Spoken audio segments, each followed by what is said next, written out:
designing these studies and you have a better way of designing these studies and a better way of trying to address your analysis. So the objective for today is one, I want to be able to explain to you the ideas around confounding or effect modification and mediation. Some of you have heard of these things before, but I think my hope is to give you another tool.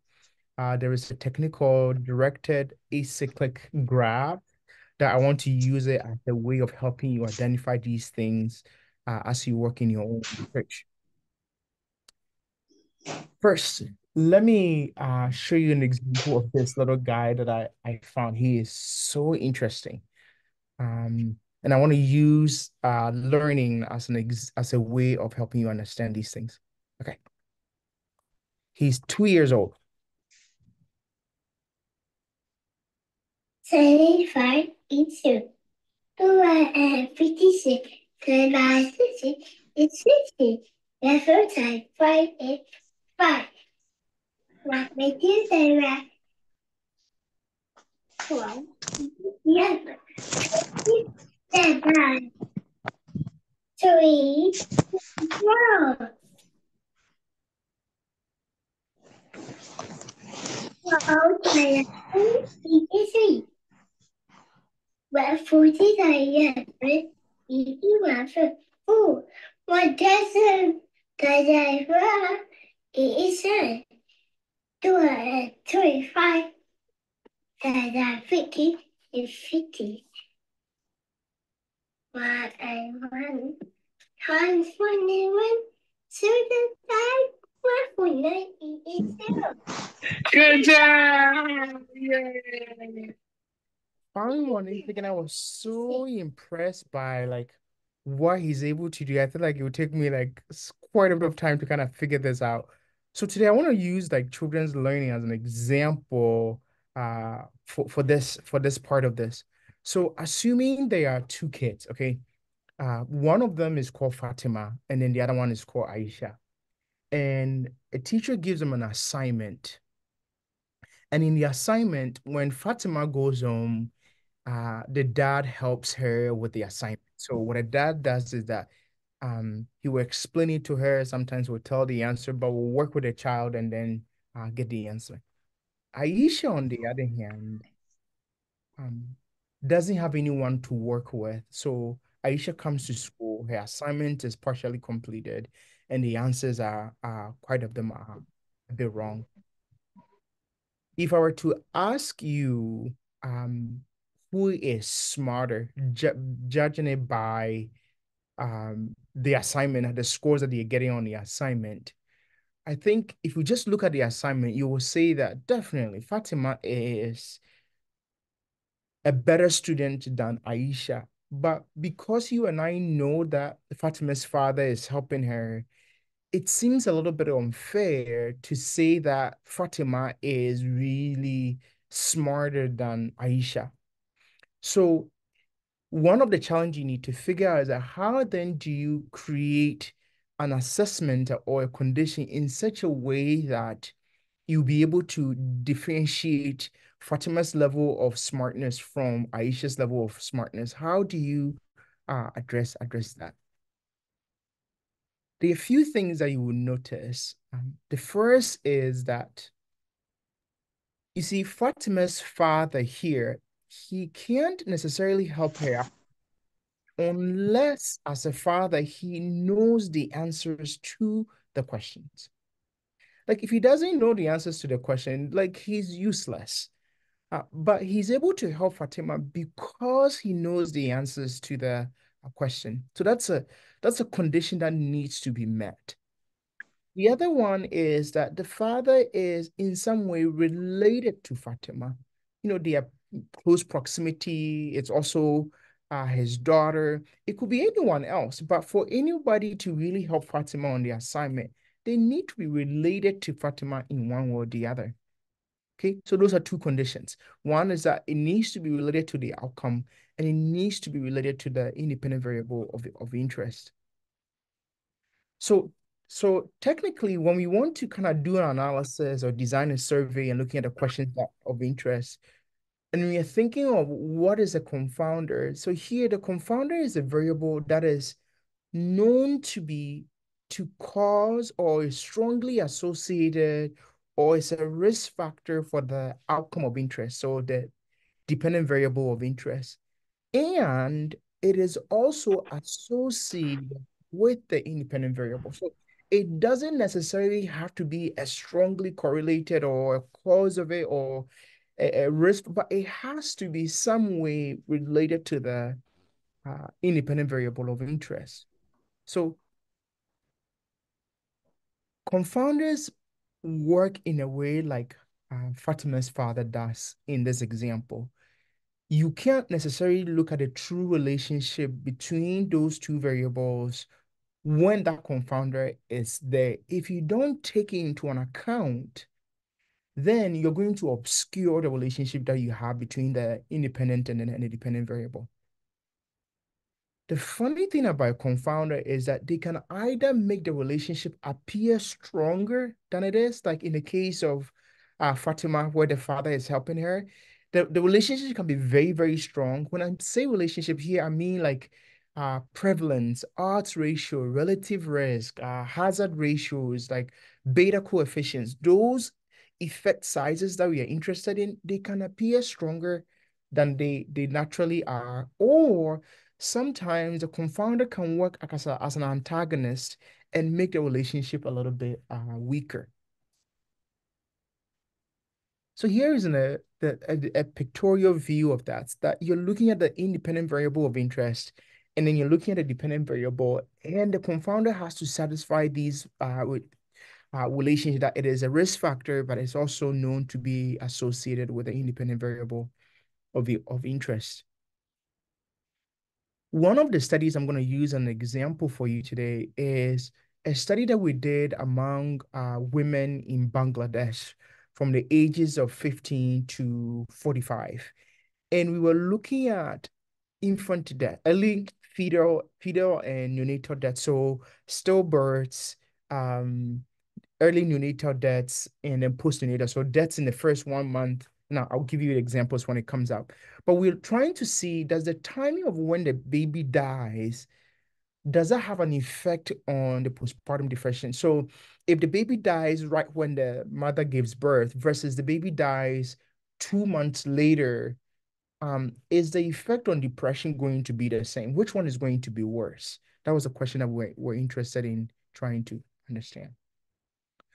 So in that regard, we one of the variables that we're of interest is poverty. We know poverty contributes to depression, but also poverty also creates a context for having losing the baby by virtue of different mechanisms that I can't necessarily go in. I want to bring you back to Fatima's situation where the father is the one who is helping the child do better on the homework assignment. So I want to take this time and ask you, put it in the chat or you can talk. How would you neutralize the father's effect on Fatima's performance? If you want to compare Fatima to Aisha, like how do you neutralize the father's effect? What are some of the things you would do?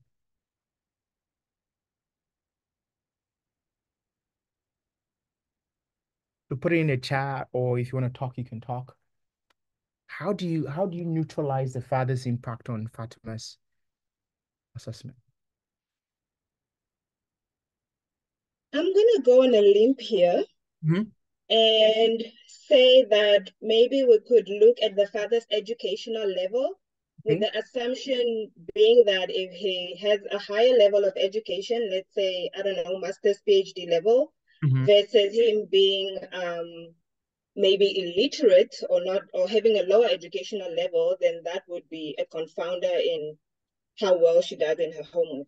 Okay, so the education level of the father. Yes. Okay. So I'm trying to get to how do you get to a point where you're comparing, say, Fatima and Aisha, but you want to figure a way, design a way to get rid of the father, like neutralize the impact of the father on the assessment. How would you go about that to deal with it? One person is saying take the father out of the equation. Okay, so take the father out. What else? What else?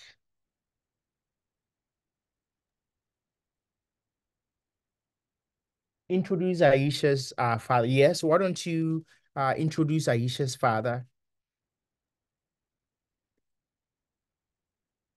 Okay. What else? Give Fatima a helper. So Fatima already has a helper. So Aisha is the one that we don't doesn't have a helper. So in some way we're giving her a help. What else?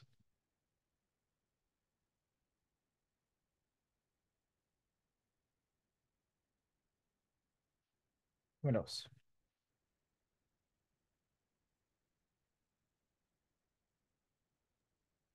Let the homework be completed at school. Okay. Perfect. Let the homework be completed at school.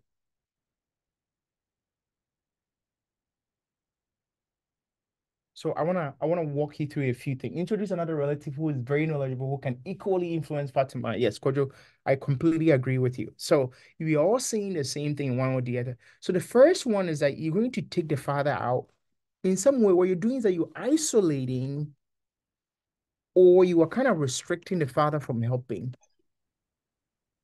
The other one is that you are introducing the Aisha's father or someone else who has the same level of education as the father. So in some way, what you're doing is that you are matching, right? We are trying to match the level of the fathers that is there. And then the other one is that let them complete it in school. So like you are taking the assignment from the home and then you're bringing it into the school setting. So you are changing the condition of it, right? When we want to control the conditions that influences the outcome in research, that's why we do randomization. We randomize so that we can take into account what the effect of the other conditions are there. Another way, though, when I was thinking about it, that you could do is, well, you could also have someone supervise and be present so that the father can tell Fatima the answer. So you could adjust the behavior of the father. So in research and in analysis, when we are doing, that's what we do. Like we are controlling for something, we are adjusting for something, or we are doing a regression to be able to account for that. So you see, when we want to take into account and address confounding, then we have a lot of tools to work with. One is either we can randomize the observation, particularly the independent variable, who gets it, or we can restrict it. So in the example of the infant mortality and poverty, what we can do is that we can eliminate all women who have high socioeconomic status and just look at women with low socioeconomic status if we think low socioeconomic status is what we want. Or what we could do is that for every mother who loses a child, we can match on socioeconomic status. So if a poor woman loses a child, then we'll find another poor woman who did not lose a child, and then we kind of compare and match it through that way. Or stratify is that you divide them on the basis of high socioeconomic status and then low socioeconomic status, and then you look at the independent effects under these different domains. All these things you have to do before let's say the analysis begins. The other one is what perhaps some of you may be familiar with, which is doing a multivariate analysis like a regression, or another one is called propensity score matching, which also takes into account the likelihood of people getting the intervention or not. So we use propensity score matching, particularly when we have an intervention. And then in one of the lectures, we'll go back and then we walk you through how we do the propensity score matching in one of the series that we are planning for you. The other one is effect modification. Here, whenever you hear the word effect in research, here we are looking at, as I said, things like prevalence, things like odds ratio, things like regression coefficient, things like correlation coefficient, things like hazard ratios, survival time. All these things are what we call effect. Modification means that you are changing it in some way. So the effect changes depending on something. And this is an analogy that maybe I would like to use to help you understand the effect modification a little bit. If you come back to the same example, but in this time around, Fatima's father doesn't necessarily tell Fatima the answers. He has to explain it to Fatima first. And then if Fatima understands, then Fatima really chooses the answer that she wants. Assuming that you put a time on that when you're giving them the exam, you give them a time on that. One of the things you observe is that time is going to impact the way Fatima performs because then the father recognizes, oh, they only have 10 minutes to be able to do the exam. Now he has to explain it to her. She has to understand first before she's able to do the work. So whenever you introduce time, it changes how Fatima is also going to kind of perform. So in some way, time is going to modify the impact that the father has on the exam. So time here is going to be serve as like an effect modifier. So in statistics, in research, we say that effect modification occurs when the magnitude of the effect of the primary exposure of interest on the outcome, so the association that you're looking at, it differs depending on the level of a third variable, which is the effect modifier. What it's saying is that when the effect modifier is there, the impact that you're observing can be a little bit worse for some group compared to everybody. So it doesn't impact everyone the same way. So there's differences. And let me give you an example from the work that we're doing in Bangladesh. Okay, that's so that it will be make a lot of sense. Effect modification, sometimes in statistics, you hear it's called interaction. It's like they're interacting with the variable. This third variable is what we call the third variable or the effect modifier. So it is neither the independent variable nor the dependent variable, or it's neither the exposure or the outcome. And in statistics, we don't control for the effect modifiers. We stratify, we break it into different groups and look at the individual effects. And here is an example. When we were looking at the study in Bangladesh, we are looking at infant loss on maternal depressive symptoms. So we are looking at infant loss in four different ways. One is stillbirth. So they carry the baby for about, 28 weeks, and then the baby died. Or they the baby, but within 7 days, the baby died. Another one is that the baby died between 8 and 28 days. And then the last one is that the baby died between 29 and 180 days. We wanted to know whether the effect of the loss does it differ by the women's educational status.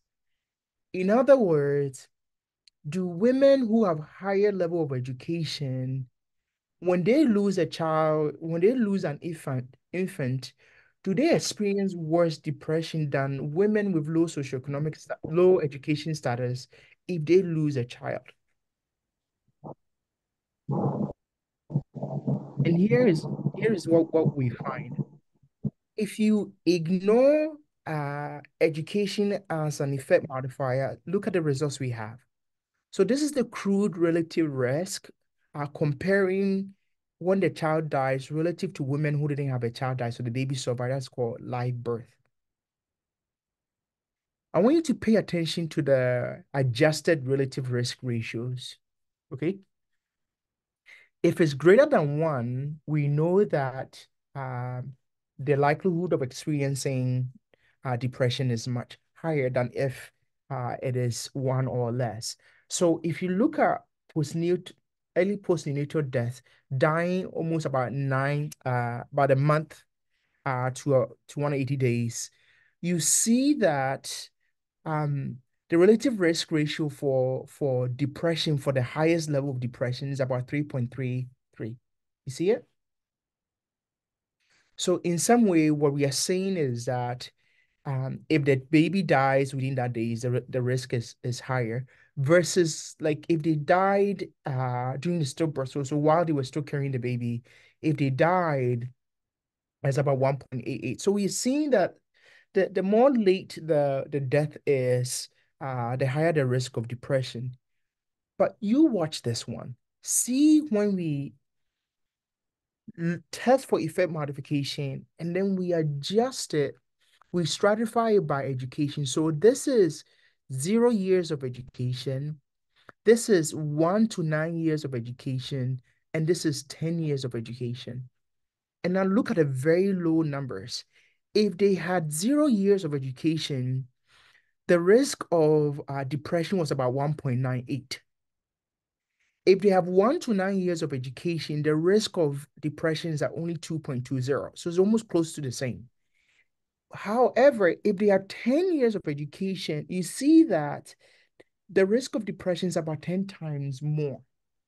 So when education is present, what we're observing is that the impact of the time of death is much, much, much higher than if you don't take education into account. I've been kind of interested and curious from you guys too. Why do you think that women who are very educated, when they lose a child, their risk of depression is much, much, much higher than women with low levels of education when they lose a child? What would be some explanation for this finding that we have?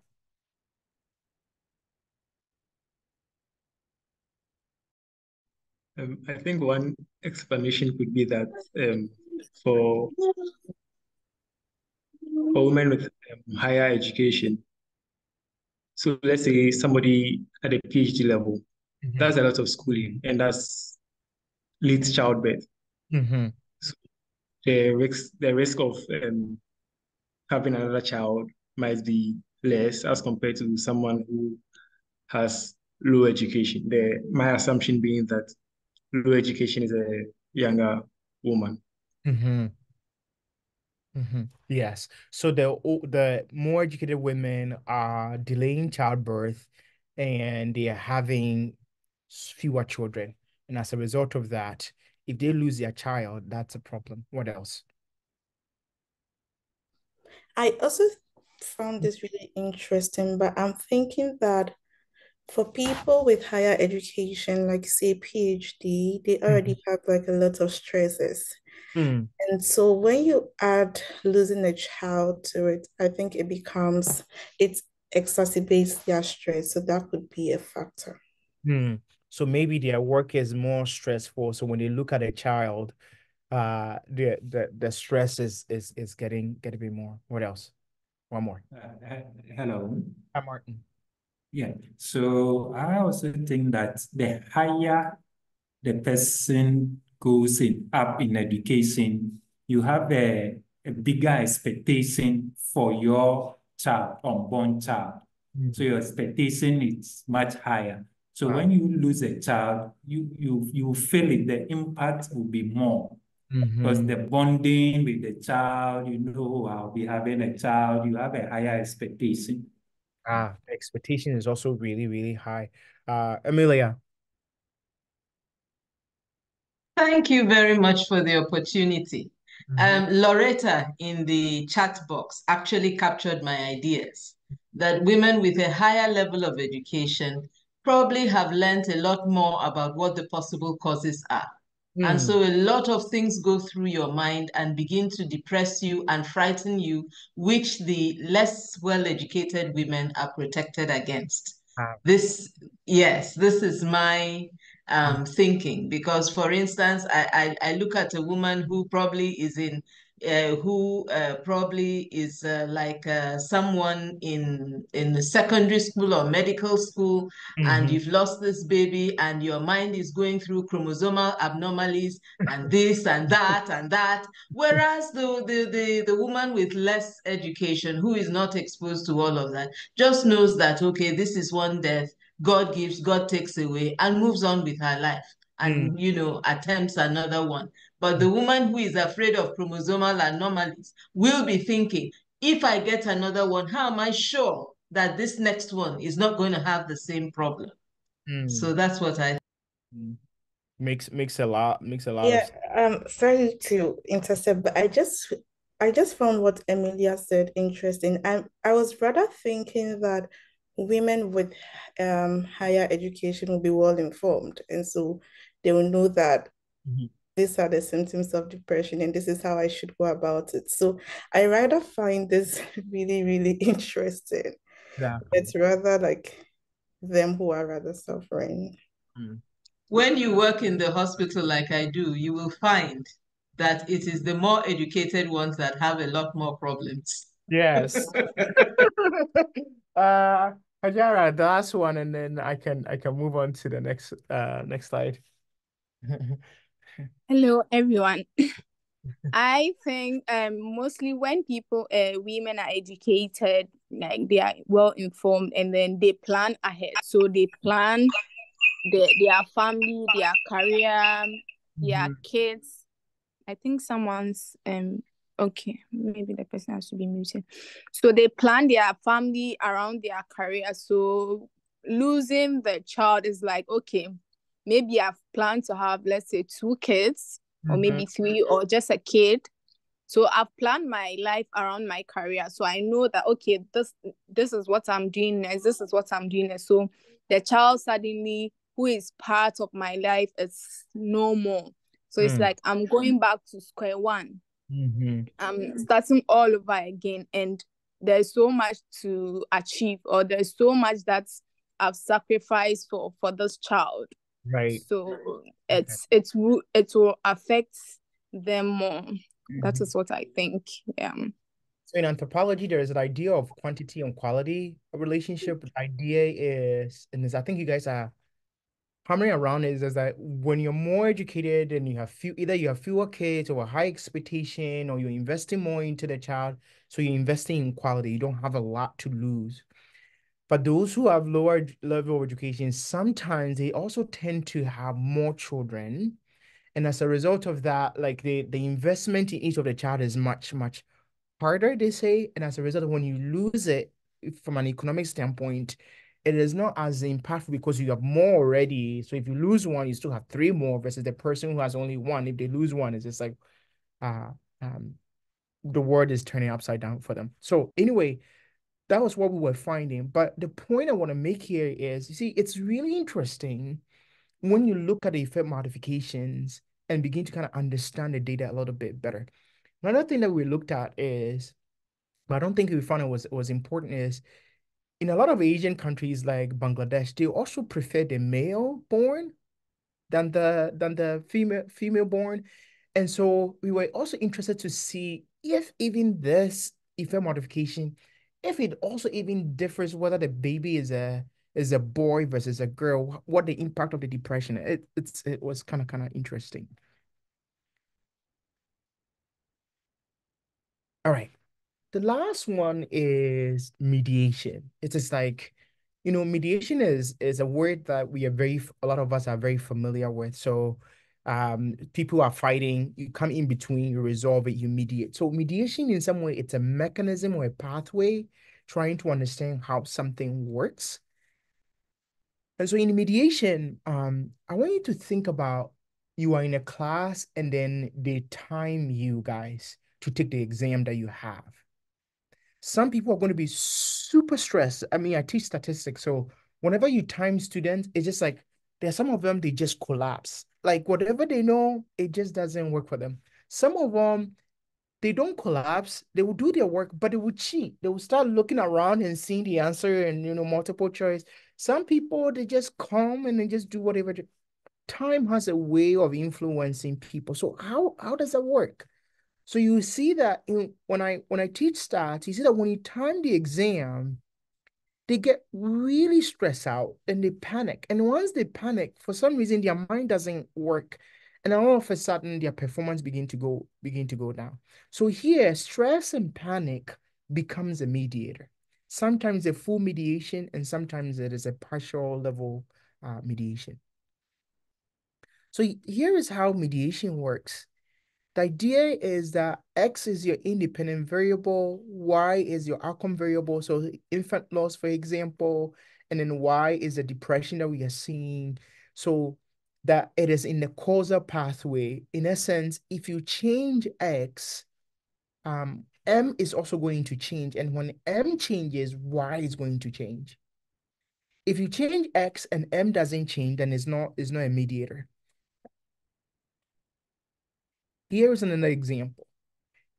X is related to Y. X causes M, but M doesn't really change Y when M changes. So in essence, M doesn't become a mediator because when when M changes, Y doesn't change.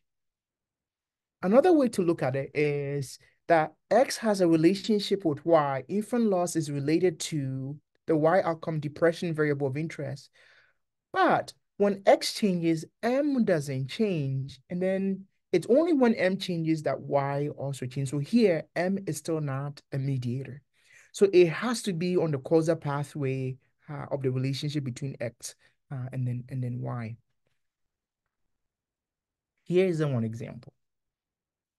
What I know from working with mothers and stuff like that, once you loses the baby, you isolate yourself.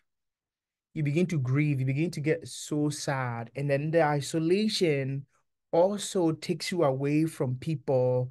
And then you begin to, like, the depressive symptoms keeps kind of spiraling and going up and going up. So isolation is one of the mechanisms through which sometimes early infant loss also affects postpartum women. This time you are the mental health person, so if there are other pathways, just let me know. So isolation becomes the pathway through which infant loss is working. When there is a pathway, when you're doing statistical analysis, it's like a door, right? If early infant loss is related to depression, once you close this door, means once you adjust for it, then you will see that the relationship between infant loss and depression, it doesn't exist because the door that was there has been closed, the pathway has been shut. And so sometimes students will do an analysis of, oh, I thought I could see a relationship. The relationship is not statistically significant. And I ask them, so what is the mediator here? Are you controlling for the mediator or are you not controlling for them? If you do control for the mediator, then you don't see the relationship exist. So here is how you tell the difference between something being a confounder and then something being a mediation. And you're thinking about this particularly when you are analyzing. If you look at the crude and the adjusted,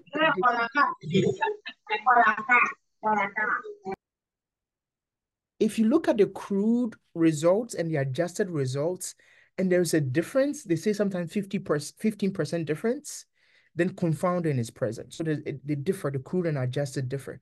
But if they differ though, and the adjusted result is closer to the null, so if you're looking at relative risk, if the number is closer to 1, if you're looking at, say, a regression coefficient and the number is closer to 0, right? If you're looking at correlation and then the number is also closer to 0, if the adjusted measure is closer to the null value, then we know that the mediation exists because we've closed that door to the relationship. Does this make sense to people? If it doesn't, just put it on the chat and maybe I'll find a different way of explaining it. So these are the basic concepts. Now I'm going to give you a tool to help you understand how to kind of work with them. The tool that we have is called directed acyclic graphs, or sometimes we call them DAGs. Okay? Someone's asking, can I explain it again? Here.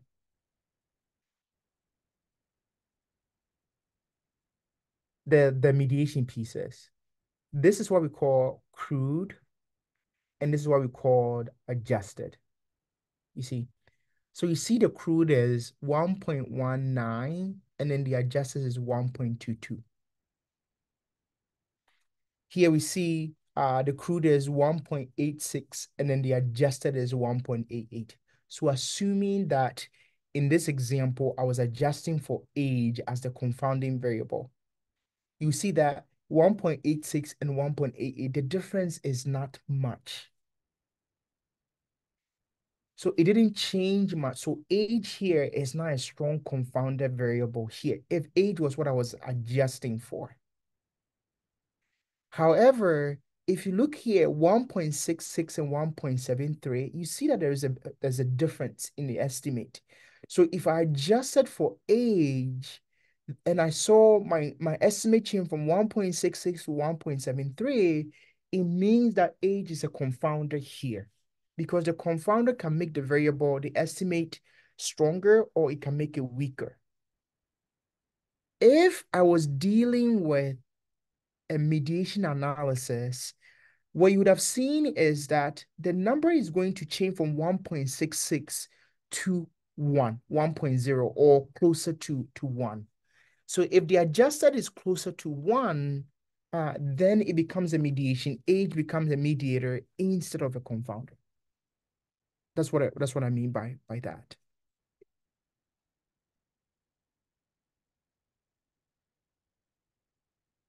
Okay. Directed. Directed means you're showing a pathway from one end to another. Okay. Acyclic. It means that cyclic means cycle.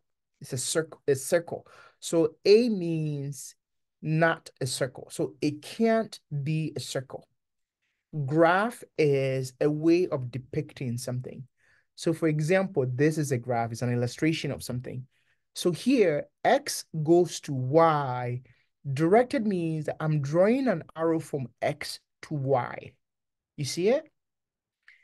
It is not cyclic in the sense that there's another third variable that I'm interested in. You see that you can't draw the line from, it doesn't go from L1 to X, and then X goes all the way back to Y, and then it becomes a circle. You can't have it that way. It can't be a circle. Okay?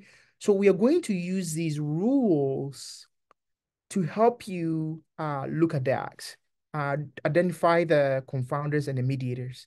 The other one that you need to know is that they can be a feedback loop. So what this means is that you can have double arrows. So I can draw a line from this X all the way to Y, and then draw another arrow from this Y all the way to X.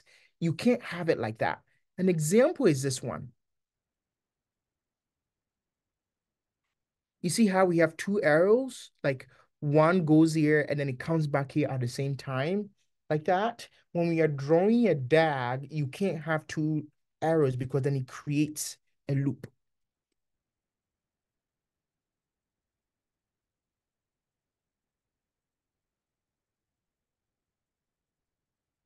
So we're going to use the DAGs to really identify what a confounder is and what a mediator is. And I'm going to show you an example so that you see why I'm babbling so much. So here, when we're talking about a feedback loop, so see X is your independent variable. It is going to a Y, and Y, which is your outcome variable, is going to an A, and then A is also related to X. This is not a DAG. This is not allowed. Okay. Now, how do you, if you can't make it a loop, how are you going to do this? So in this example, X is my independent variable or exposure, and Y is my dependent variable or my outcome.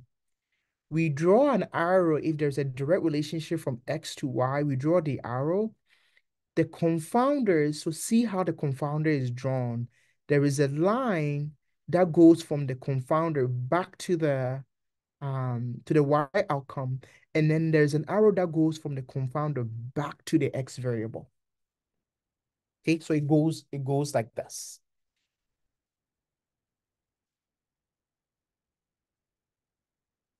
Here, Z is not a confounder, and this is not it's not a confounder. Z goes to X, and X goes to Y, but Z is not linked to Y. So in essence, Z does not qualify for a confounder in the sense that it does not relate to Y. So a confounder has to relate to the Y variable of interest. And these things will make sense once I begin to use actual variables to help you understand. How do we draw a mediator index? Very similar to what I showed you earlier. The independent variable goes all the way to the mediating variable, and then you draw a line from the mediating variable all the way back to the Y variable, which is your outcome variable of interest. Okay. There is another one we call proxy confounders. Proxy means close, right? Proximal factors, proxy factors. So proxy factors, they tend to lie between the confounder and the outcome of interest. So you see, Z is a confounder because it is related to X and is related to Y, but it is related to Y through working with A. So for example, what example should I use? Let's think of age. That age is related to infant loss, and age is also related to the outcome of interest. Assuming that I don't have the age variable of interest, what I know is that age also will be related to marriage because older women tend to be married than babies or infants. So age in some way is contributing to marital status, and then marriage is contributing to the depression. So marriage becomes a proxy confounder for the relationship between age, and the variable of interest. So what we call proxy confounders. I want you to work on an example. We're going to work on an example. Okay. The example is my exposure of interest is early infant loss. Then my outcome of interest is postpartum depression. My confounders are age, household poverty, poor national healthcare system. My mediating variable is social isolation, and my effect modifier is maternal level of education. Okay, those are the things that I have. I'm going to show you the right answer first, and then I'll walk back, and then we'll do like a multiple choice where you can tell me the ones that are wrong. Okay. So here, household poverty is a confounding variable. So and then age is also a confounding variable. Infant loss is directly related to postpartum depression in of itself. But one way infant loss works is that it is related to social isolation. So I draw a line from infant loss to social isolation, and then from social isolation to postpartum depression. I also draw a line from infant loss to postpartum depression because infant loss is directly related to postpartum depression. The prompt said that household poverty and age are both confounders. So, which means that the arrow that goes from household, I'll draw one line from household all the way to infant loss, and then from household all the way to postpartum depression. You see that I do not have arrows here. At the same time, poor healthcare system is a confounder. So I'll draw an arrow from poor healthcare system to an infant loss, and then from poor healthcare system all the way to postpartum depression. For those of you who've been doing research for, this is your conceptual model. So when you're doing a statistical analysis and you're trying to figure out what is your conceptual model, this is your conceptual model. So I've used a DAG to introduce, to help you understand what is a mediator and what is a confounder. The only limitation of DAGs is that it can't show you what the effect modifier is. They haven't come up with a good way of doing it. Sometimes people will draw an arrow to the line that is there, but typically we don't necessarily show the effect modifier here. So now I'm going to go back to 3 examples, and you're going to tell me what is wrong, whether it's correct or right. Then you're going to tell me what is wrong with it.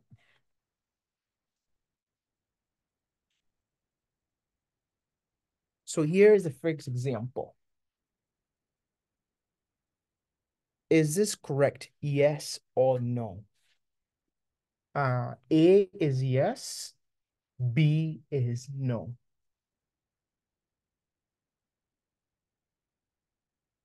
A is yes, B is no. So type it in the chat, your answer.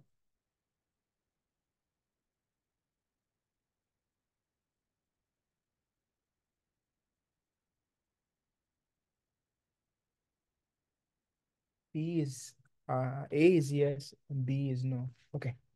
Vera, I want you to tell me why you chose B. And then Frank, I want you to tell me why you guys are choosing B. Okay, so this Frank, I chose B because if you consider the diagram, household poverty, we are told that it's a confounder. But on the diagram, we can see that it's playing the role as a mediator. So that would be incorrect. That's why I chose B. Okay. Vera, what did you think?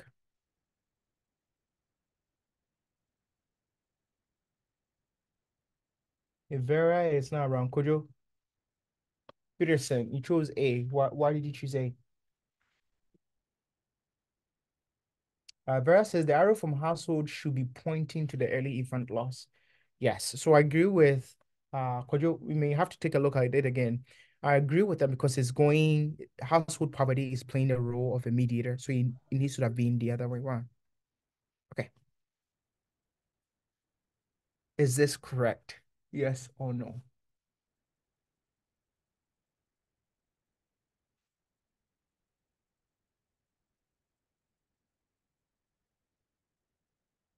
Put it in the chat.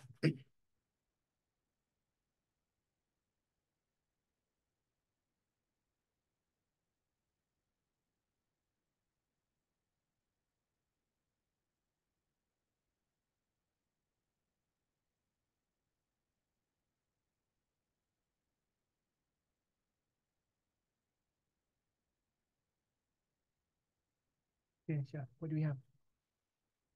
MBV. Okay.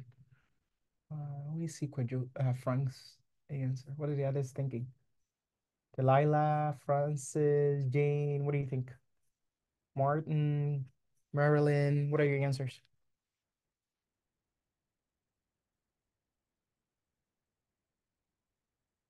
Okay.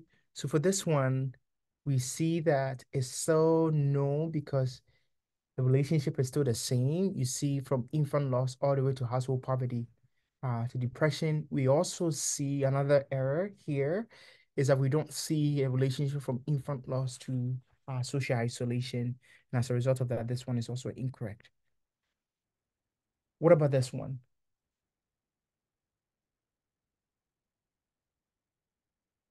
What about this one?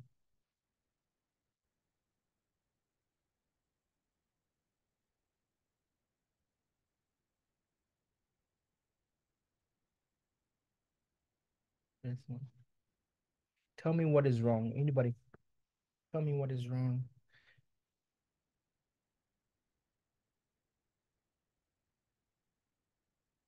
You know, Amelia, I know you have a lot of education, you said. Amelia, what do you think? Tell me why you picked it. No. When I join you here, I join in the capacity of a student and a supervisor combined. Okay. What is wrong here is, for instance, when you look at the arrow linking household poverty to early infant loss, we have a correct arrow that is linking household poverty and early infant loss. But the one between household poverty and postpartum depression has a two-way link. Yes, definitely. So it makes it cyclic. It goes from here to Yes. here and goes from here to here, and then it doesn't make it makes it cyclic. Okay. So now think about the question becomes then what is the usefulness of this? If you have this Yes, how to do brought your this up because, hello, I'm sorry. listening. Mm-hmm. Sorry, I was just going to conclude that I'm happy that you brought this up because a lot of the time when we are supervising students and they are coming up with their conceptual models, this is a common area of confusion. Yes, definitely. And they often do not even realize that the arrows have meanings. Mm-hmm. Mm-hmm. Mm-hmm. For them, it's just a link between this and that. Right. And the direction of the link and what it implies is not often carried across. Exactly. So thank you for bringing this up. Definitely, definitely. So if my student came and in the analysis she adjusted for social isolation, I'll ask you, why are you adjusting for social isolation? Go take it out, for example. Or I will say, okay, poor healthcare system is an important predictor of infant loss and postpartum. If the healthcare workers are not good, more babies are going to die, and then the depressions are also going to get worse. So you need to control for some variable for poor healthcare system. So what will be some example? What will be a proxy indicator for poor healthcare system? What will be a proxy indicator?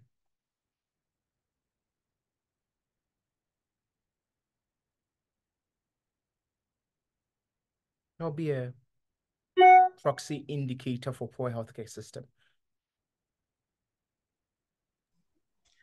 Can we talk about doctor to patient ratio? You can talk about doctor to patient ratio. What else? What else? No You can hospital bed. also talk about healthcare worker attitude as positive or negative.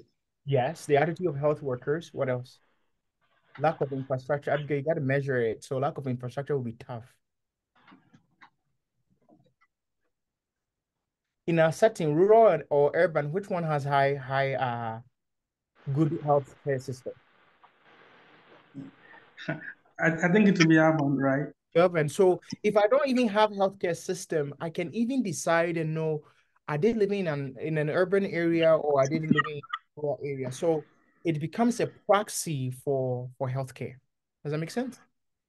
And so the DAG can help you decide what to put in your regression model.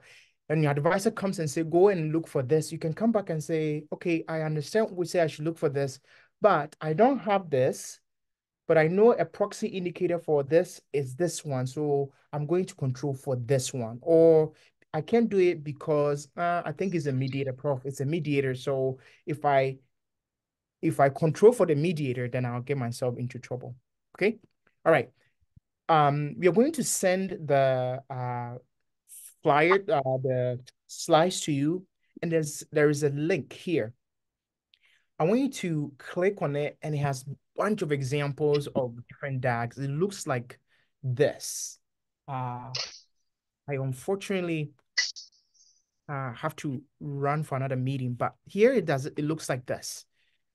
And it will ask you, please click on whether it's a proxy confounder or stuff like that. So I'm going to put it here. And then when you get some time, I'm putting in the chat for you to kind of work on it on your own. Okay? Joseph, I want to hand it over to you.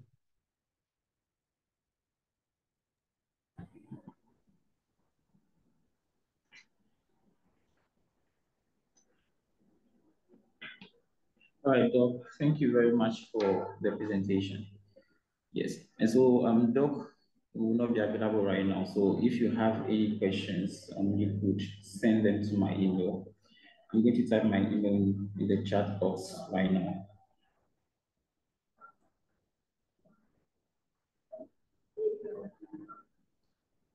And I'm also going to send you the recording of this presentation as well as, so that the link will take you to our website. You have the recordings for all the lectures that we've had. This is the ninth edition, so you would have 9 recordings.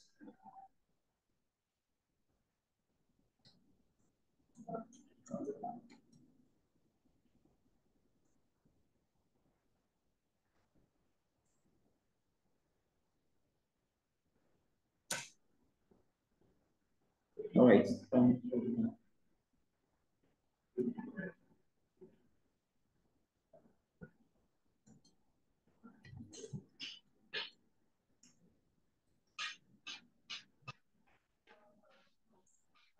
right, so this is my email. You can send all the questions and we'll direct them to Dr. Sechi and then you'll be answered. So as I already said, I'll also send you a link to all the recordings when they are available. So thank you very much for joining us for today's research webinar. Next month, on the 23rd of February, we'll be having another research webinar. We'll be looking at technology and data collection, so how you could use softwares to do your data collection. So thank you all for joining us, and we'll meet soon. Bye.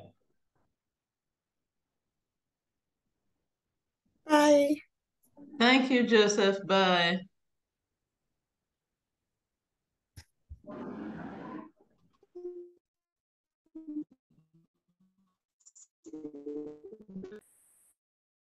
Bye.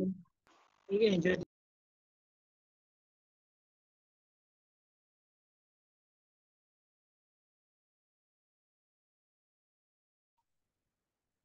Okay, bye. Thank you so much.